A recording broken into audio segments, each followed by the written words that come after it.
Welcome to Rico 12. I'm Justin B., your host and a child of an all-powerful and perfectly loving God and an addict living in the miracle of recovery one day at a time.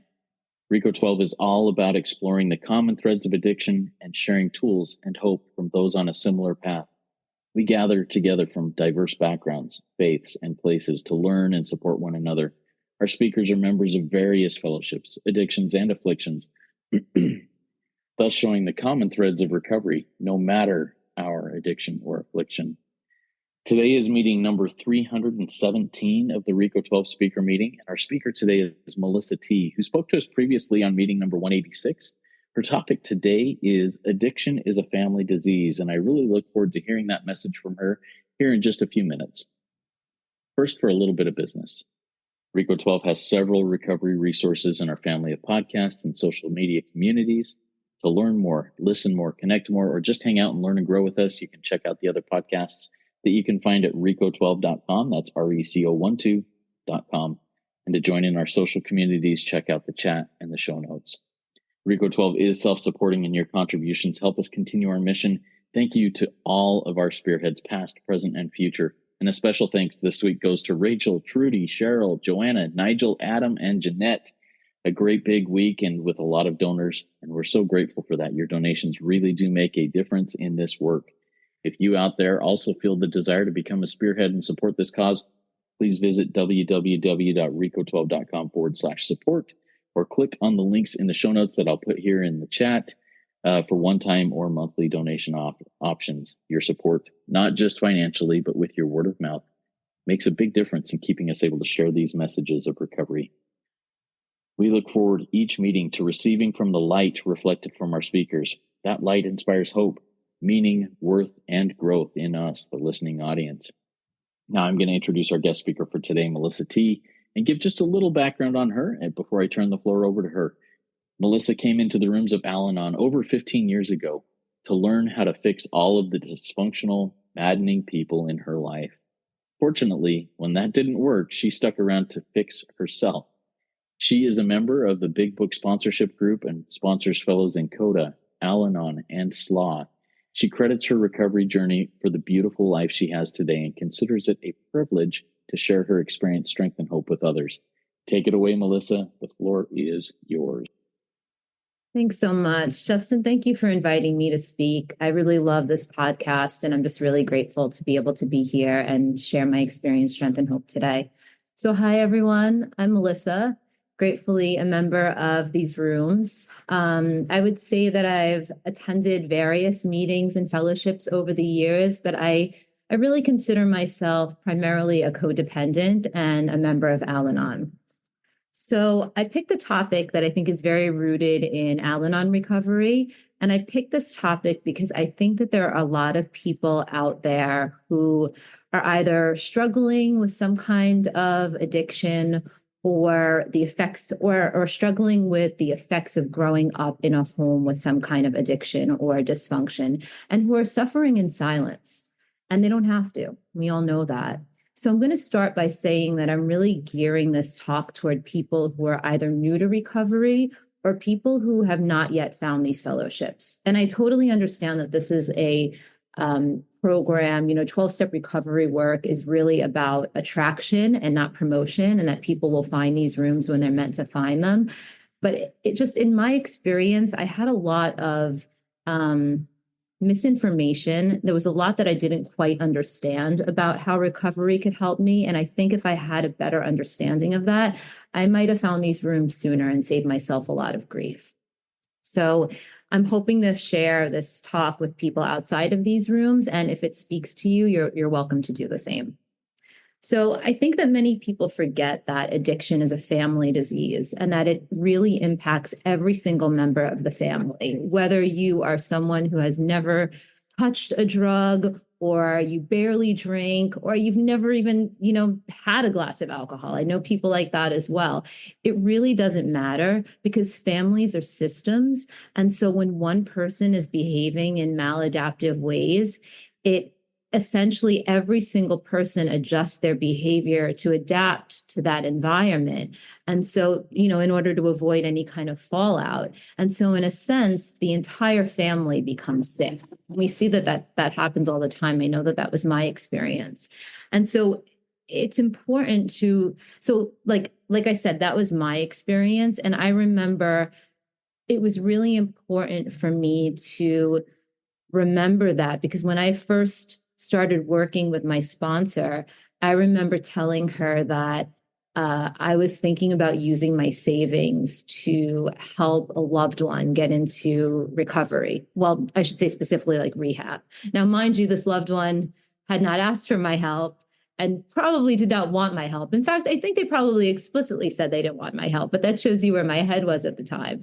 But still, I thought, this is what I need to do. And I remember my sponsor saying, like, have you thought about using that money for yourself and your own recovery? And I was so confused. I was like, I don't need rehab. Like, what are you talking about? And she was like, yeah, maybe you don't need rehab, but you're suffering. Like, you're not doing well. You're far from thriving. And maybe you need to take some time. Maybe you need to take a leave of absence from work, and you need to take some time to really sort yourself out. And that thought had never even occurred to me. So I think it's really important to remember that not all suffering looks the same.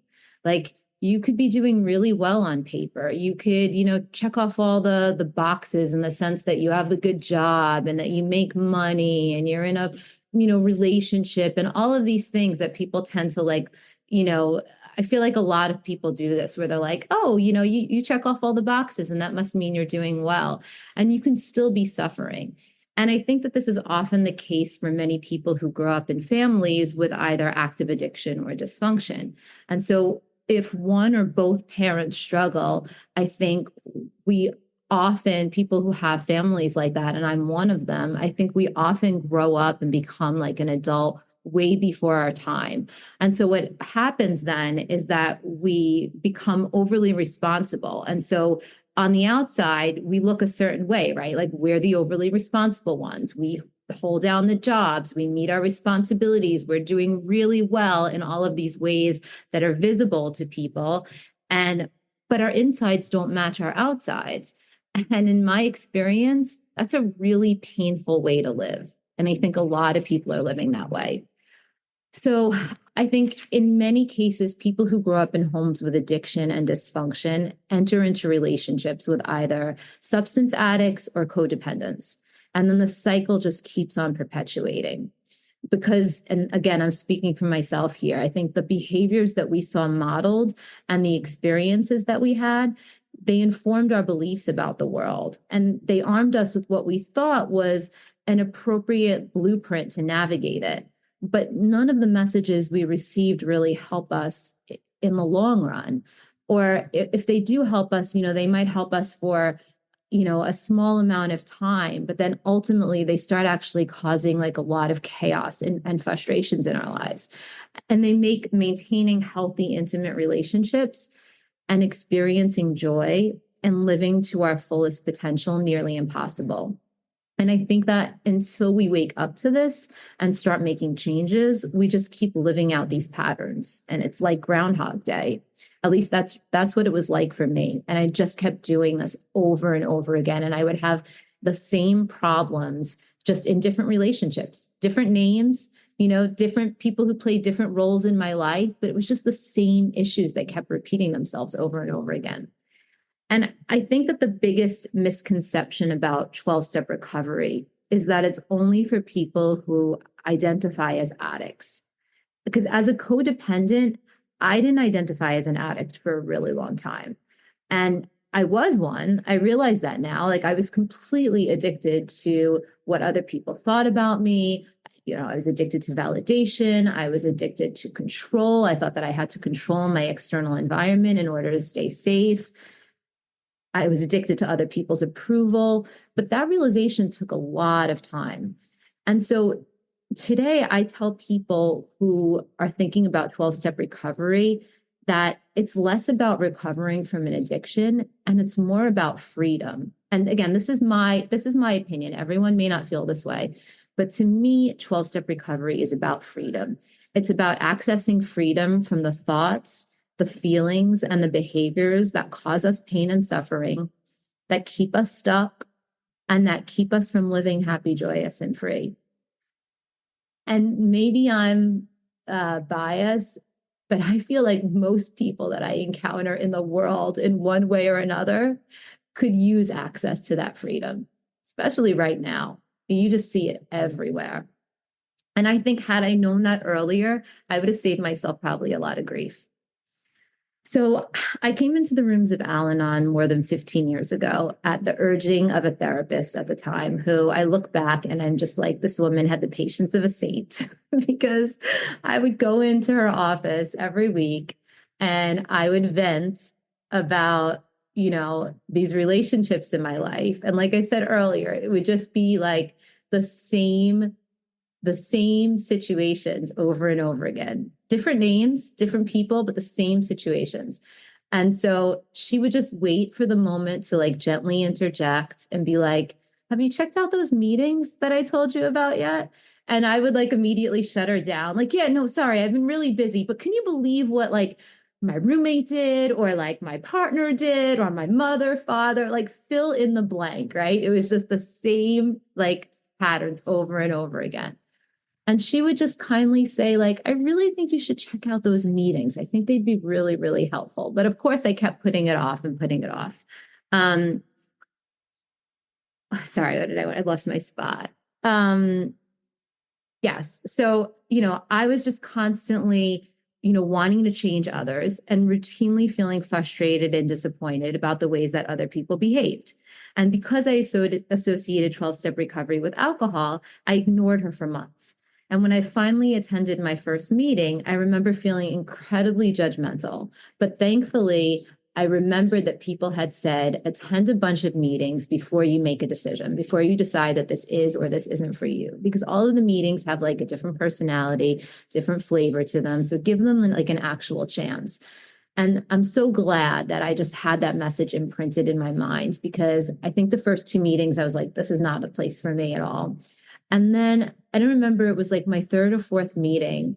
And I heard this woman speaking who I just remember, this was before meetings were online. And so she was speaking probably in front of like 40 people. Again, I didn't know much about recovery. So to me, it's like she's speaking to a room of 40 strangers and she's sharing the most intimate details of her life and such painful, like dark experiences that she had had.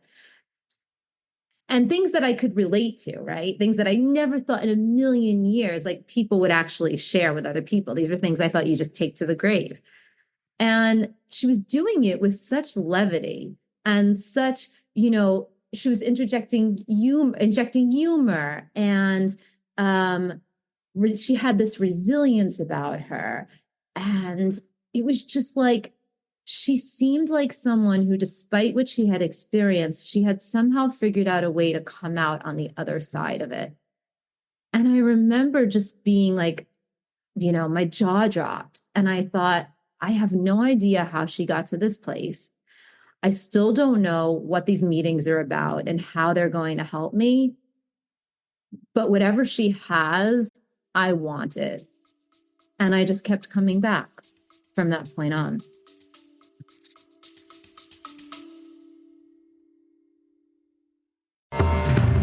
Got questions about addiction, recovery, or just life in general? Let's noodle it out together. Grab your big book, a pen, a highlighter, and a notepad, and join Nikki M and me, Justin B, on Rico 12 Noodle It Out with Nikki M. Each episode, we take real-life questions, ours, yours, and those from the recovery community, and dig deep into the big book of Alcoholics Anonymous to find real, practical solutions. So, if you're ready to do the work and apply the solution, tune in to Noodle It Out with Nikki M, streaming now on your favorite podcast platform.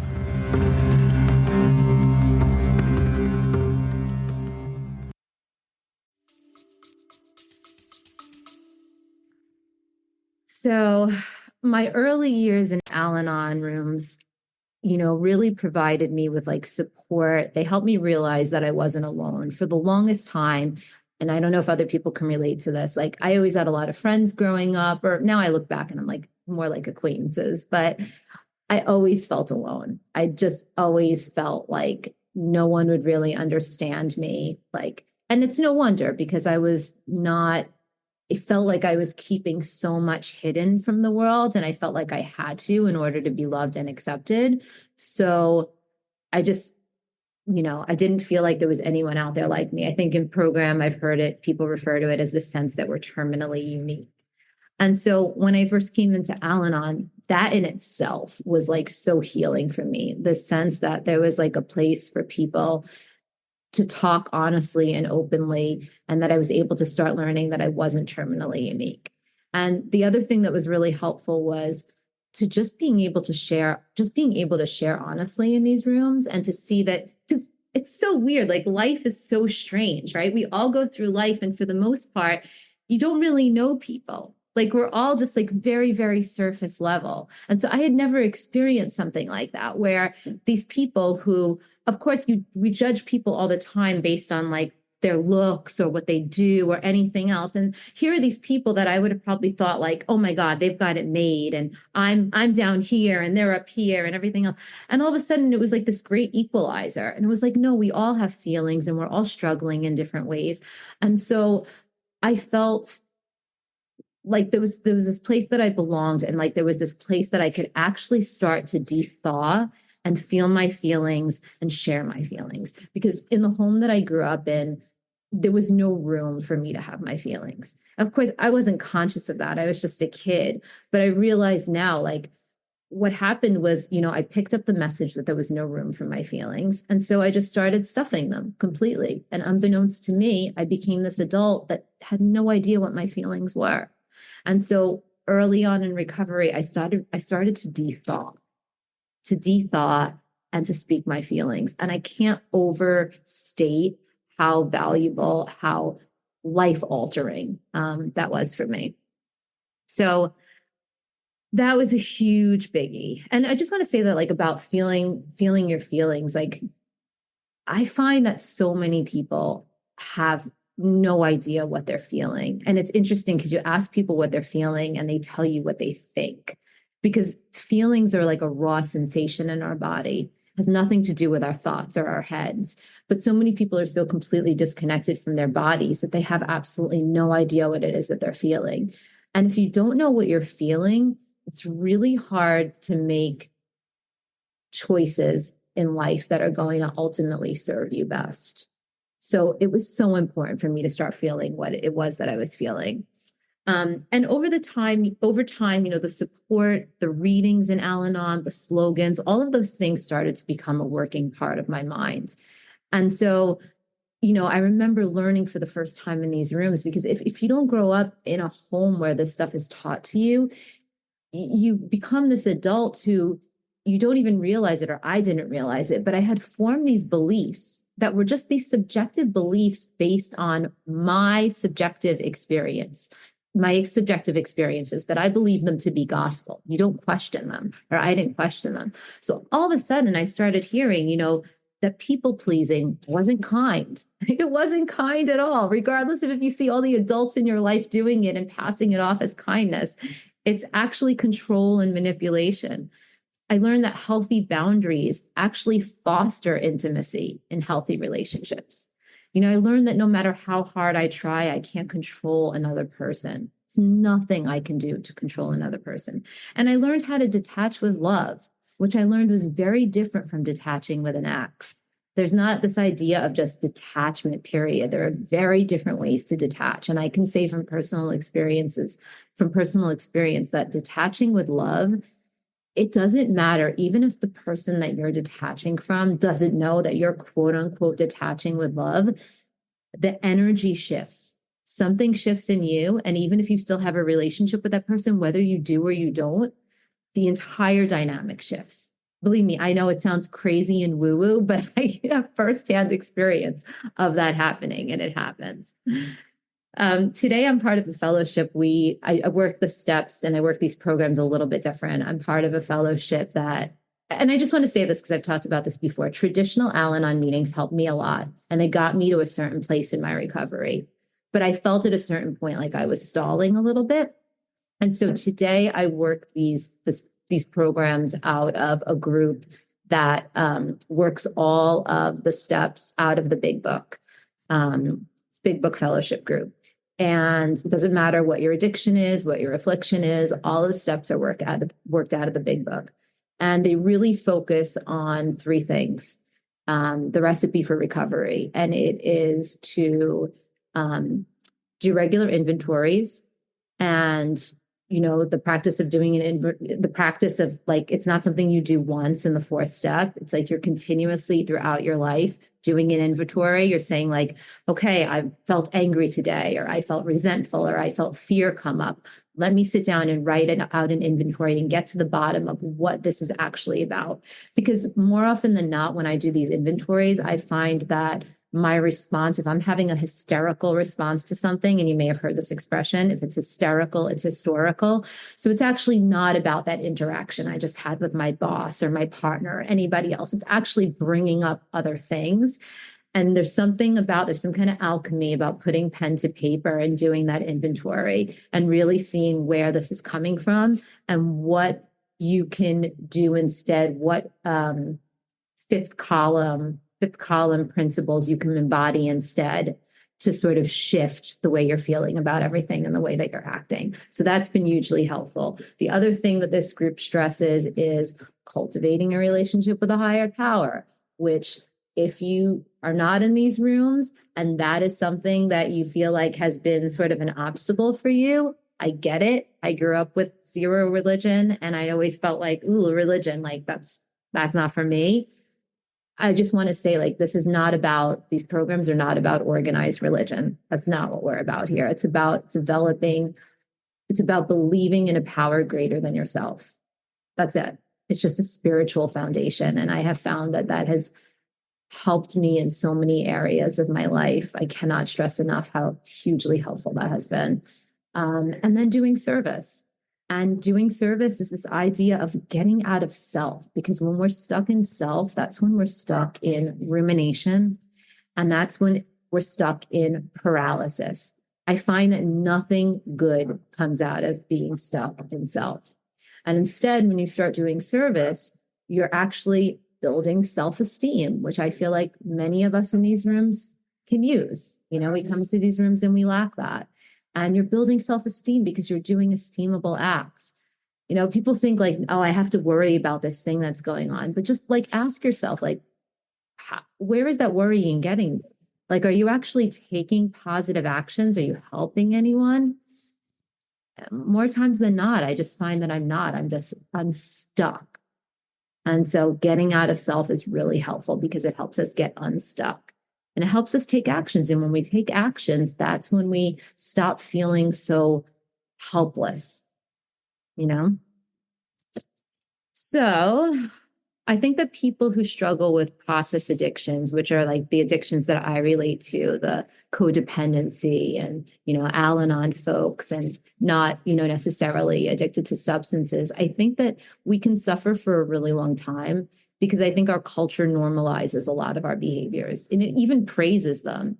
And so the unmanageability they bring to our lives isn't as obvious. I know I remember like family members, like how they just like immediately like, oh, but this person is married and they run 10 miles every day and they, eat exactly the way that they're quote unquote supposed to and all these things. And it's like they're judging people based on this like surface level nonsense that if you're in these rooms, that a lot of that is like, that's control, right? And this person probably is like, feels very unmanageable. It has a lot of unmanageability inside. And so they're doing a lot to keep tight control over their lives. But like, that's not healing. That's not recovery. That's not growth. That's not manageability. But I think our culture, unfortunately, can give us other messages that can be confusing. So if you live with a substance addict, for instance, you might be the person who holds down the job and takes care of the house and pays the bills and does all the things. So it's easy to tell yourself that you're not the one with the issue. I know that that's what I told myself, except I was miserable and judgmental and full of resentment and full of fear. And that was not a great way to live. And by the way, just because I didn't numb out with drugs or alcohol doesn't mean I didn't numb out. And that's, I think, what people don't recognize too. Like I numb out with TV and I numb out with scrolling and I can numb out with food and numb out with love and validation and all of those things. So I want to say that, you may be someone who thinks, look, do I distract myself or numb myself out in ways so that I don't have to deal with my pain? Sure. But I've been doing it a really long time and I'm not hurting anyone.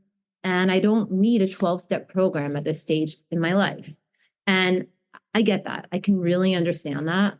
But what I would say, what I would just like invite you to think about is that number one, the thing about coping mechanisms is at a certain point, they stop working, full stop. They just stop. The things that were once working for you no longer work. You can't distract yourself from your feelings forever. And if you spend your life trying to, you're never going to find any real freedom. You're never going to be free. And I think that that's a terrible way to live. And I love this expression, when you're in a battle with reality, reality always wins. It's just a matter of time. And the other thing, and I could see how this might rub some people the wrong way, but I'm going to say it. I'm going to say it with love, is that our behaviors are contagious. We pass them on to our children and to our loved ones. And so I think people need to remember that, like, if you have children, your children are following your lead, but they may not make the same exact decisions as you. So if they've never been taught to feel their feelings and without numbing them or aiming them at someone else, then they're going to take a page from your book. But it might not be, their distractions may not be as seemingly benign as yours.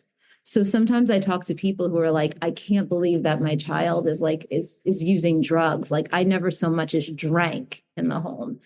And it's like, okay, I get it. But like, what did you model? What behavior did you model? Did you show them how to feel their feelings? Were you numbed out all the time in other ways? Were you depressed all the time? Like, did you show them another way to live? Because if all you've seen is either pain or numbing out and distracting yourself from that pain, like, what are you going to choose? It makes sense that people are going to choose numbing out, and you're not in control of the way that other people are going to numb out. And I say this with no judgment. I'm like one of those people, like we're all in this together. And I truly believe that we're doing the best we can with the tools that we have. But that's why I'm such a huge proponent for programs like this, because they exist precisely to provide people with better tools. So at the end of the day, I think we do this work because the alternative is to remain in these patterns and cycles that keep us and our loved ones stuck and suffering. And you have to ask yourself at a certain point, like, is that what I want? Because I think that we deserve better, and I think that our loved ones deserve better. And so 12-step recovery tools for me, and I think for so many people, they really do provide a design for living. They promote this lifestyle of rigorous honesty, and that rigorous honesty is the foundation of healthy, intimate relationships with ourselves and others. And yes, 12-step recovery is a spiritual program, and I get that that could be an obstacle for some people. But again, like for the first, I don't know, I think maybe not almost 10 years, definitely at least 5 years of my recovery in 12-step rooms, my higher power was this giant tree that was outside my window. That was my higher power. I never uttered the word God. I didn't have to. Nobody asks you to. Like, you get to choose what your higher power is going to be. And I would invite people to think of, instead of thinking of this program being about religion, think of it as being about faith. And I would invite people to think of faith as the opposite of fear. That was something that was really, really helpful for me, because faith and fear are really just two sides of the same coin. Because if you think about it, neither one is really rooted in this like indisputable fact that's in front of you. They're both sort of a product of the mind, but only one actually serves us. So like, why not choose the one that serves you? And I think really that's what this program really asks us to do. So, yeah, I mean, there's so much I can say just about how working this program and the tools that 12-step recovery provides has changed my life. But I'll say that these days, especially, I just see people, I don't know what they're, how they grew up. I don't know if there's any addiction in their lives or anything like that, but I can just see people are feeling so scared, are feeling so powerless, are just wanting to control their external environment, and are just completely just have no sense of peace. And I get it. Like things can be scary, and I'm not saying that there's anything wrong with having like an appropriate response to feeling scared, nor am I saying that you shouldn't take an action. But I would venture to say that there are a lot of people out there right now. Like, I'll give an example. I see friends on social media who believe certain things, who I know they are no longer connected to the people on social media who share views that are opposed to theirs, right? They're no longer connected to those people. So they are not educating anyone. And they are just spending their days so frustrated and like sharing the scariest, saddest, just like news back and forth in this echo chamber. And all they're essentially doing is like freaking out people who are already freaked out, right? And they're just paralyzed. And I know it because I talk to them, and I don't ever try to preach to anyone. Like, everyone needs to do what they have to do. But as an outsider looking in, it's just like, what are you accomplishing here? Like, you're making yourself absolutely miserable. It pains me to see you like this. You're not educating anyone. You're not changing anyone's mind. Like, what are you actually doing here? And I'm really grateful for these tools because I have been that person. I was that person for most of my life. And I think if it wasn't for these tools, I would still be that person. But now I just immediately, it just happens without even thinking. I'm just like, I pause and I'm like, wait a second, is this action going to serve me? Is this action serving others? How is this going to make me feel? There's like, I've never been in AA, but friends have shared that there's like little sayings about like, play the tape through to the end. Like, where does this lead? And my mind immediately is like, yep, no, not to a good place. I'm choosing something else today, and I'm so glad I have tools to do that.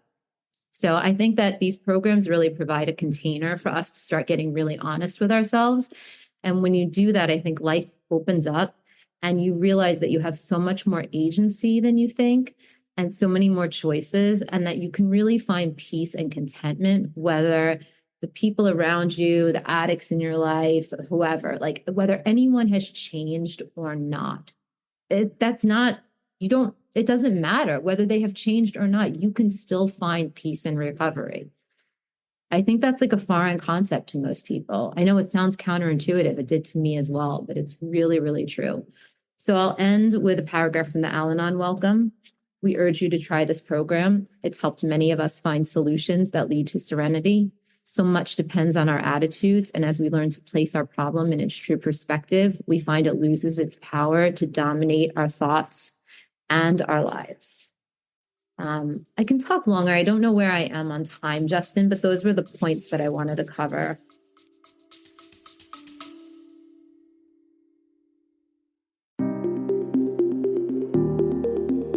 Hey, Spearheads, if you're looking to dive deeper into the big book of Alcoholics Anonymous with people who live the solution, then you won't want to miss RICO 12 Big Book Roundtable. Join David G., Nikki M., and me, the moderator Justin B., 3 recovered addicts from multiple fellowships, as we break down the big book line by line. In each 30-minute episode, we share our experience, strength, and hope in a real, raw, and practical roundtable discussion. So, if you are ready to learn and apply what you learn, tune in to RICO 12 Big Book Roundtable on your favorite podcast platform.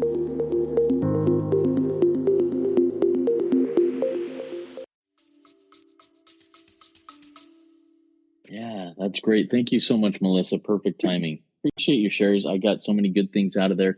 I've written a bunch of questions, and we have several that have come in from our live audience. A reminder to the live audience, if you have a question for Trudy, please type it in the chat. If you'd like to remain anonymous, send me a direct message and put anon please at the beginning of it. If not, I'll just read your first name when I read your question. I'm going to start off with the first question that I had, that because it was such a powerful experience for me, I want to ask you what your experience was with this. Do you recall, Melissa, the first time when the stuffed feelings, you weren't given permission to feel, or however you worded that, when those stuffed feelings actually broke out in a healthy and positive way rather than in rage or in a negative way? Do you remember that experience? Mm, that's an interesting question because when I think about, because I was never a rager, so like I held everything in, and then it just made me feel really like sad and really overwhelmed. And I think when I use the word de-thaw to how the process for me as I started to feel my feelings. And I think it was painful at first. It was one of those situations where it was like, initially I went into recovery, and the first maybe year, maybe a little less than a year, it was like, this is amazing. I found my best friends. This is where I belong. Everything was just like rainbows, and it was like such a huge relief, right? And then I think the second year, like things started to get real because things started coming up. I think our bodies, our minds, like they only give us as much as we can handle at any given time.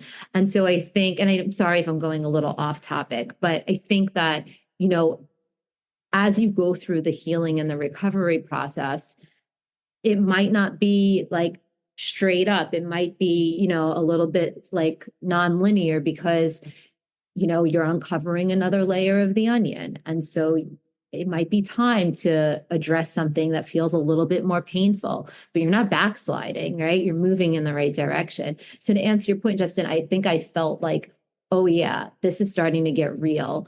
This feels painful. But even at that time, which relatively speaking was still early in recovery, I knew that that was exactly where I needed to be. And I was grateful for those feelings. I was grateful for those feelings. I realized that recovery was about feeling the full spectrum of our feelings. And I was Yeah, finally at the place where I could do it. I love that.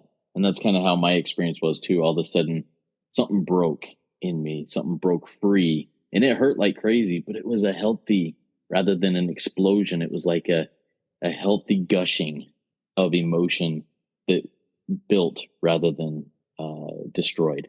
And thank you for sharing that. Yeah. All right. So this next question will come from Vivian from our live audience. Vivian says, I love your statements. Hysterical is historical and detaching with an axe. And your clarification of the difference between that and detaching with love. How do you avoid the pitfalls of codependent behavior with sponsees? Ooh, that's a good one because it's one that I still sometimes struggle with depending on the sponsee. Um, Someone gave me really good advice recently, actually. And again, this is maybe specific to the fellowship that I'm in, which is the Big Book Fellowship. But I'll give you a real example of what had happened to me is that I was working with a sponsee who you often find that things start to get real in step 4. Everybody's on board up until 4.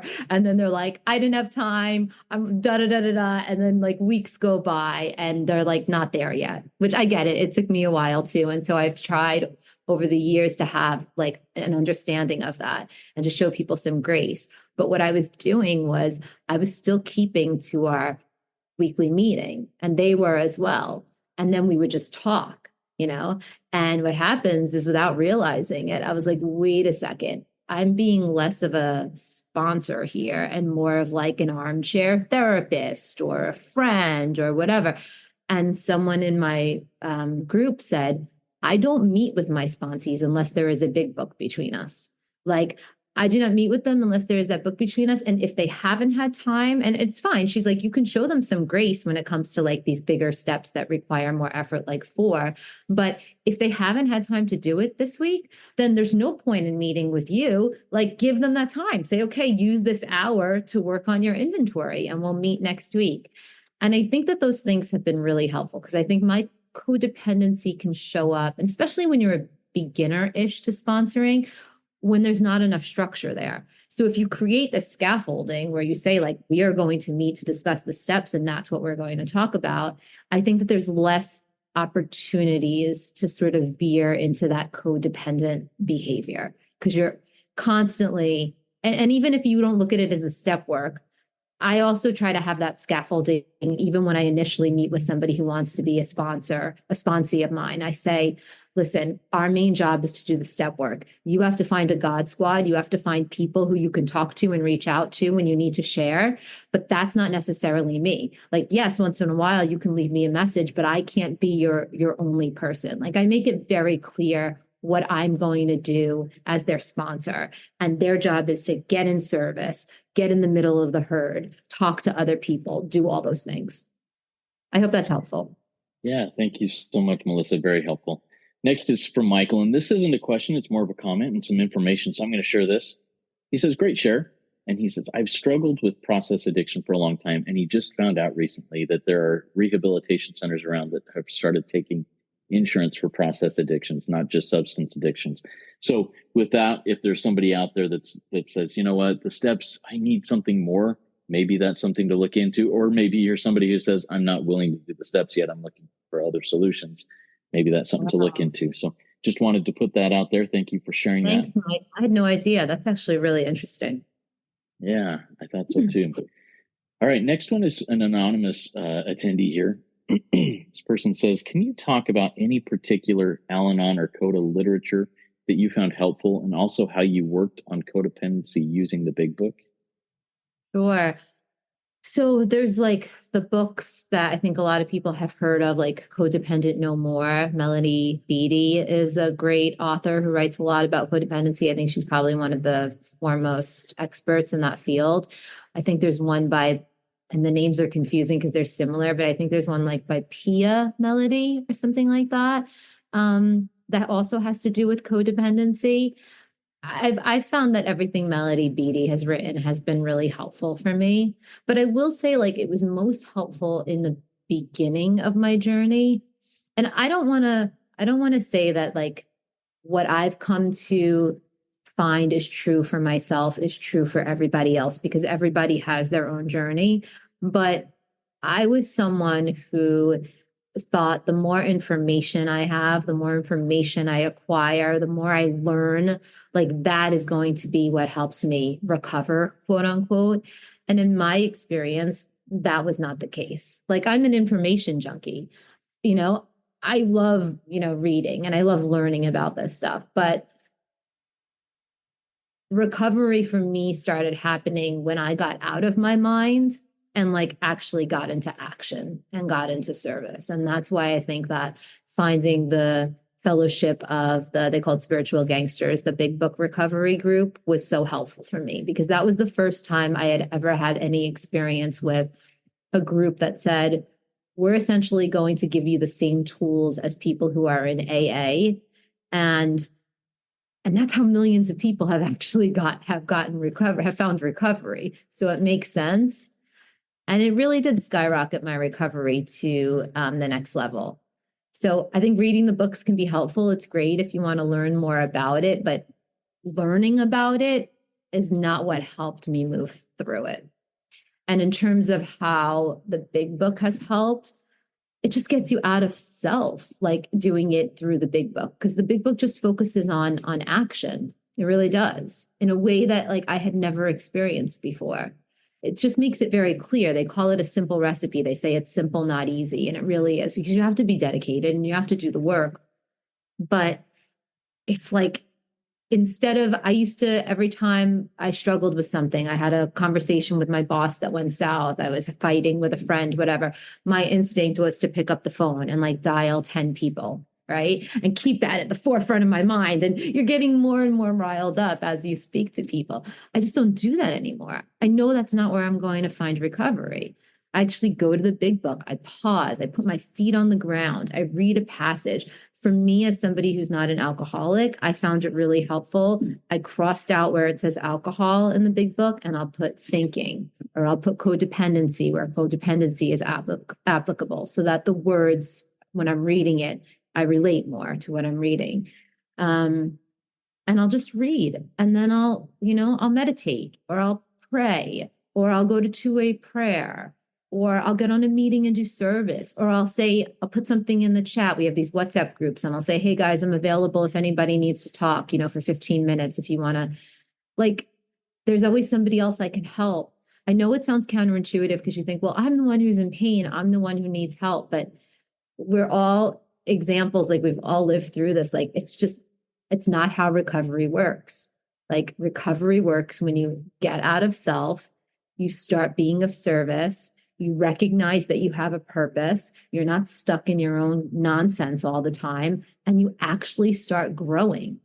And you don't have to know, like, where is this going to lead me a year from now? I need a good job and I still need to move out and I da da da da da.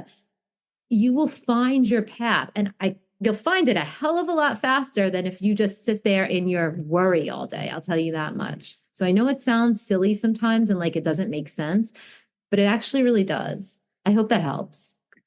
It helps me a lot. Thank you, Melissa. Last night I was in a 12-step meeting, and I was sitting there, and there's somebody that was in the room, and he was sharing about how nothing ever goes right for him. He's a victim, and no matter what he does, things just fall back on him. And as I was sitting there listening, I was like, man, how can I invite this guy to get outside of himself and serve somebody else? How can I invite him into that? And as the meeting went on, I was just so grateful that while I still sometimes go, oh, why is this happening to me? Like right before this meeting, my internet went down. Oh, why is this happening to me? But as I get outside of myself and serve and host this meeting and say, hey, we're facilitating a great message here, that fear, that selfishness, that resentment is gone. And it's a beautiful thing and a miracle. Thank you for helping share that in a way that also allowed me to share it too. Thank you. All right. Yeah, you're very welcome. Next question comes from another anonymous attendee. They say, can you please talk about what aspects of recovery or the steps have helped you to de-thaw? You talked about the de-thawing process. What aspects of recovery and the steps helped in that? What aspects of recovery and the steps have helped what? You de-thaw. De-thaw. That de-thawing. Okay. Yeah. Totally. What aspects of the steps have helped me de-thaw? Well, I think anything where I'm connecting. So whether I'm connecting with higher power, which has been incredibly important, especially in this next level of recovery. I'll admit that early in recovery, I couldn't get to higher power right away. Now, maybe if I had found the big book group that I'm in now, that would have been different. I don't know. But I couldn't get to higher power right away. My higher power was the group. So initially to de-thaw, I think it was really about connecting with other people. Because like I said earlier, it was like, oh, I'm not so alone. Like all my life, I had felt like there was nobody who was going to understand how I grew up. There was no one who was going to understand my experiences. I carried around all this shame. So that was big, was like learning to de-thaw by realizing that I'm now in a safe space, or I have these safe spaces where I can start to talk about myself and talk about my feelings. And I think, these programs teach us, like, we don't have to spill everything. And how, like, in my experience early on, like I would enter into like romantic relationships with people and they call it like trauma bonding, right? It's like, well, I don't want to keep I want to be honest about who I am. It's like, okay, cool, but you don't have to do it on the first date, right? And so I think these programs provide these great containers where, you can just start to share what you're comfortable sharing, when you're comfortable sharing it, see how you feel it's received. Do you feel safe? All those things. And then little by little, you just thought even more because you realize that you're in a place where you can do that, or that's been my experience.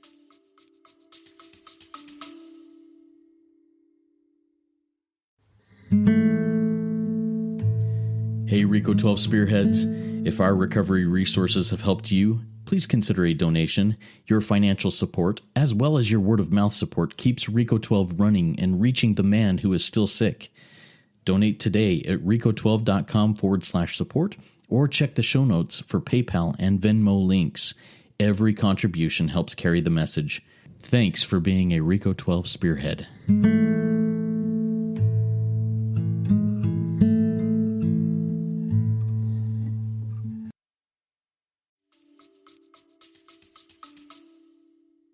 Yeah, thank you for sharing that, Melissa. All right, next question is from Michael. And he says, I've learned that the 12 steps has not been the answer for everything in my mental health and codependency. Is there anything that you may not get from 12-step fellowships that you seek or need to connect outside of that, Melissa? Yeah. I mean, for me, my healing and my growth has definitely been, it's been a path with various modalities that I've used on that path. 12-step was the first, but I'll tell you the really cool thing. It's the first, but it's the one that's ongoing, right? It's like I haven't abandoned it. It's something that I can continue doing throughout my life.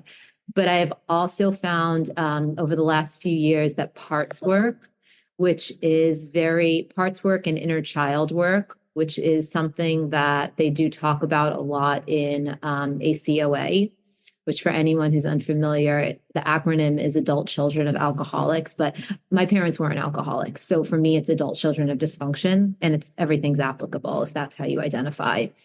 And so that has been hugely, hugely helpful for me. I can't speak for everyone. I think as a substance addict, yes, the stuff that I learned in the big book groups is helpful because I am still selfish and I am still self-seeking and self-absorbed in those ways. But what is also true, and I know not everyone agrees with this, and that's okay, is that there are these parts of me that were wounded when I was younger, and I can't just stomp them out. I can't just pretend that they don't exist, right? The healthiest thing for me to do that I found is like I connect with them because they have a message for me. Like they're trying to keep me safe in some way, and they don't recognize that I'm not 12 years old anymore, or I'm not 6 years old anymore. So my adult self, I'm 47 today, has to show up and sort of say, like, I hear you. I know you're scared. I know that this is why you feel like you're an imposter, or this is why you feel da da da da da. But actually, let me tell you who I am today. Let me tell you what I've achieved. Did you know I just did a podcast? Do you know that I have, a home and this and that?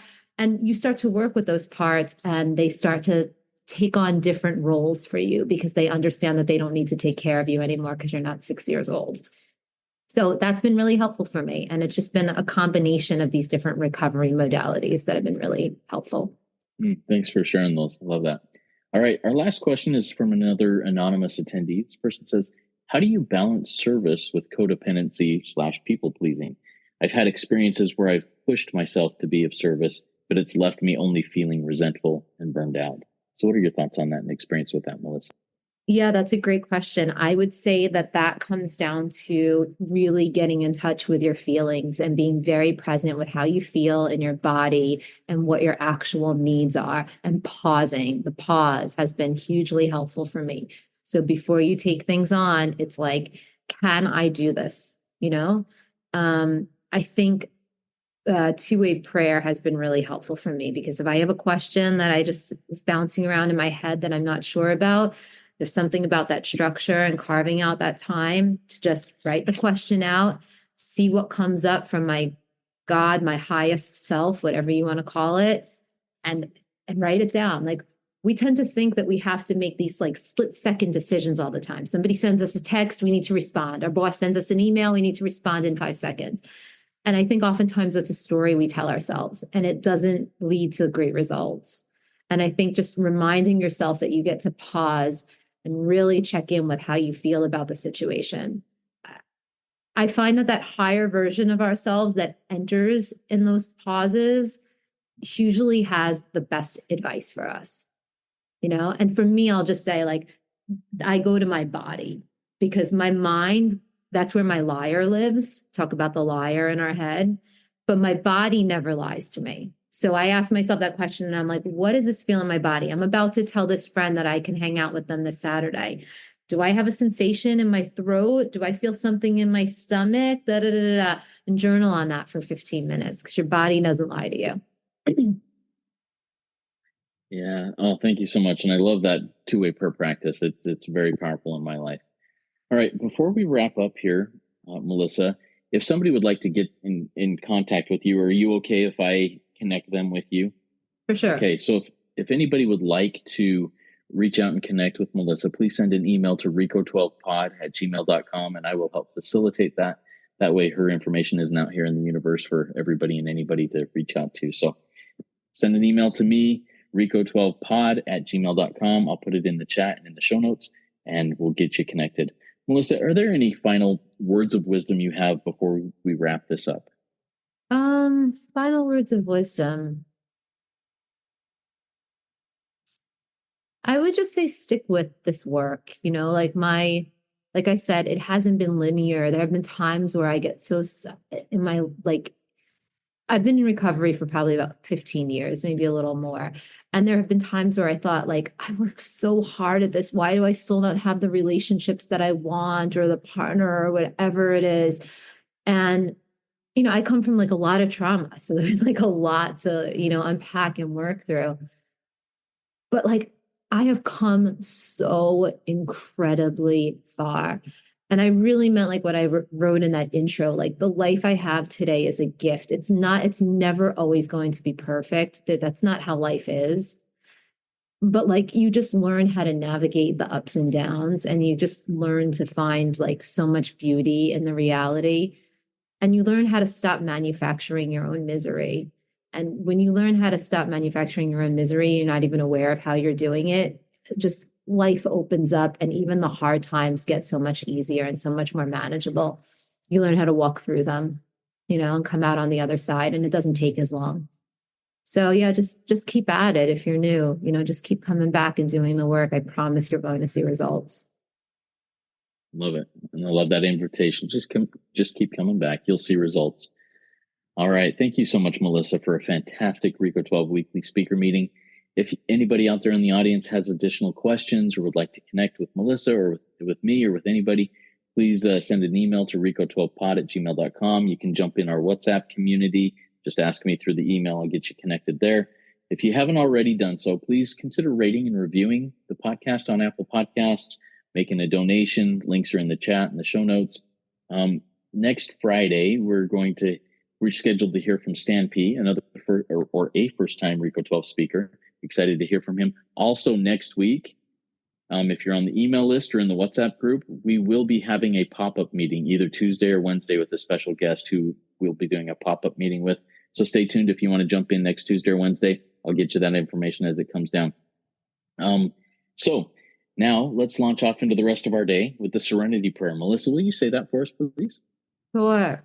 God, grant me the serenity to accept the things I cannot change, the courage to change the things I can, and the wisdom to know the difference. Thank you so much, Melissa. Everybody remember, there is one who has all power. That one is God, the highest self, whatever you call it. May you find that power now. Keep coming back, and when you do, come all the way in, sit all the way down. Let's trudge this road of happy destiny together. Work it. You are worth it.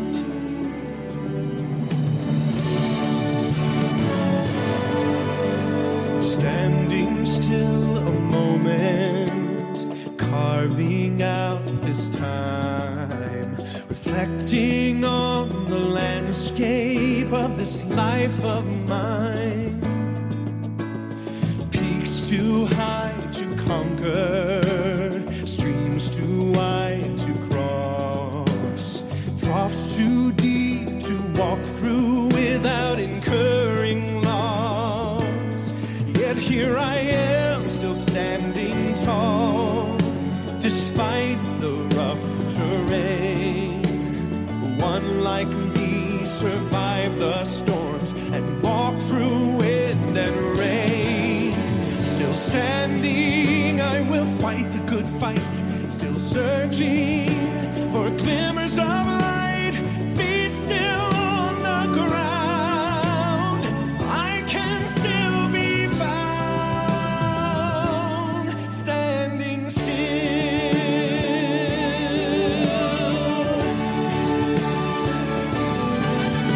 My wings are torn and tattered, but I know I still can fly. I may not soar unfettered, I may not rise too high. Recorded in the book of life and bind it with the seal